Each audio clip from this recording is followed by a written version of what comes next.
Albert Einstein once said, everybody's a genius, but if you judge a fish by its ability to climb a tree, it will live its whole life believing that it is stupid. Ladies and gentlemen of the jury, today on trial we have modern day schooling. Glad you could come. Not only does he make fish climb trees, but also makes them climb down and do a 10-mile run. Tell me, school, are you proud of the things you've done?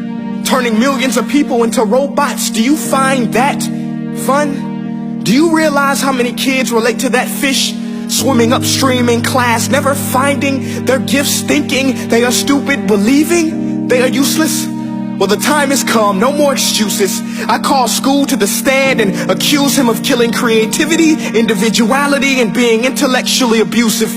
He's an ancient institution that has outlived his usage. So, Your Honor, this concludes my opening statement, and if I may present the evidence of my case, I will prove it. Proceed. Exhibit A. Here's a modern day phone. Recognize it? Here's a phone from 150 years ago.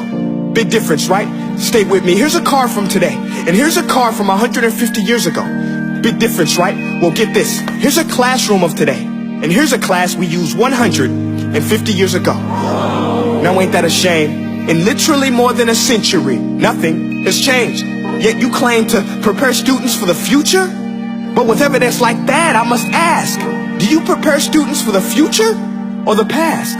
I did a background check on you and let the record show that you were made to train people to work in factories, which explains why you put students in straight rows, nice and neat, tell them sit still, raise your hand if you want to speak, give them a short break to eat, and for 8 hours a day tell them what to think.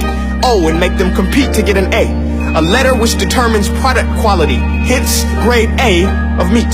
I get it. Back then, times were different. We all have a past. I myself am no Gandhi. But today, we don't need to make robot zombies. The world has progressed. And now we need people who think creatively, innovatively, critically, independently, with the ability to connect. See, every scientist will tell you that no two brains are the same. And every parent with 2 or more children will confirm that claim.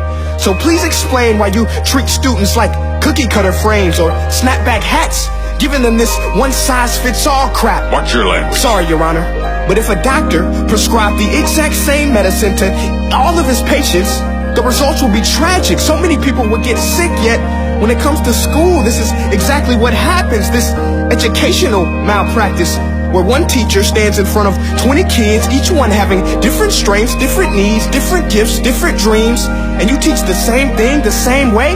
That's horrific.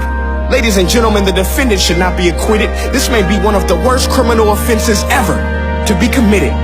And let's mention the way you treat your employees. Objection. Overruled. I want to hear this. It's a shame. I mean, teachers have the most important job on the planet, yet they're underpaid? No wonder so many students are short-changed.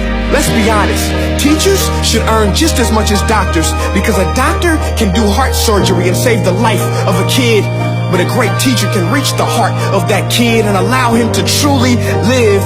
See, teachers are heroes that often get blamed, but they're not the problem. They work in a system without many options or rights. Curriculums are created by policymakers, most of which have never taught a day in their life. Just obsessed with standardized tests. They think bubbling in a multiple choice question will determine success. That's outlandish. In fact, these tests are too crude to be used and should be abandoned, but don't take my word for it. Take Frederick J. Kelly, the man who invented standardized testing, who said, and I quote, "These tests are too crude to be used and should be abandoned." Ladies and gentlemen of the jury, if we continue down this road, the results will be lethal. I don't have much faith in school, but I do have faith in people. And if we can customize healthcare, cars, and Facebook pages, then it is our duty to do the same for education, to upgrade it, change it, do away with school spirit, because that's useless. Unless we're working to bring the spirit out of each and every student, that should be our task. No more Common Core. Instead, let's reach the core of every heart in every class. Sure, math is important, but no more than art or dance. Let's give every gift an equal chance. I know this sounds like a dream, but countries like Finland are doing impressive things. They have shorter school days, teachers make a decent wage, homework is non-existent, and they focus on collaboration instead of competition. But here's the kicker, boys and girls. Their educational system outperforms every other country in the world. Other places like Singapore are succeeding rapidly. Schools like Montessori, programs like Khan Academy. There is no single solution, but let's get moving. Because while students may be 20% of our population, they are 100% of our future. So let's attend to their dreams, and there's no telling what we can achieve. This is a world in which I believe, a world where fish are no longer forced to climb trees. I rest my case.